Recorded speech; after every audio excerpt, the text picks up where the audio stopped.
Hello বন্ধুরা, আজ আমরা দেখব খুব সহজে কিভাবে ওয়ান দিয়ে একটি মোমবাতি আঁকা যায়। দেখুন, এভাবে ওয়ান লিখে একটা দাগ দিব উপর দিকে, এভাবে দিয়ে এখন প্রদীপের একটা বানিয়ে নিব। এখন এগুলো হচ্ছে গলে গলে পরে, ওগুলো নিচ দিয়ে একটু সিঁড়ির মতো করে বানিয়ে নিব। এতে করে মোমবাতিটা দেখতে সুন্দর লাগবে।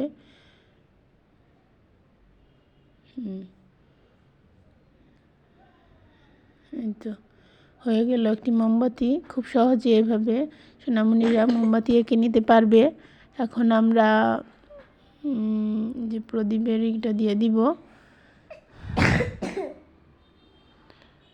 একটু ডিজাইন করে নিব এভাবে। এখন একটু কালার করব।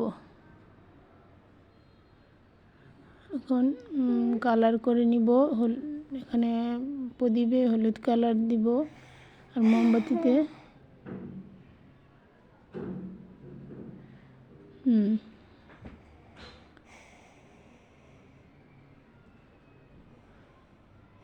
এভাবেই রং করতে থাকব।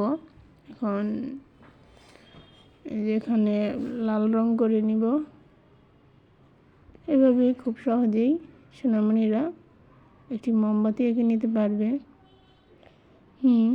আমার চ্যানেলে যদি নতুন হয়ে থাকেন তাহলে সাবস্ক্রাইব করে পাশে থাকবেন। আর আমার এই চ্যানেলে অসংখ্য অসংখ্য ভিডিও আছে যা সোনামণিদের আর্ট শেখার জন্য খুবই ভালো।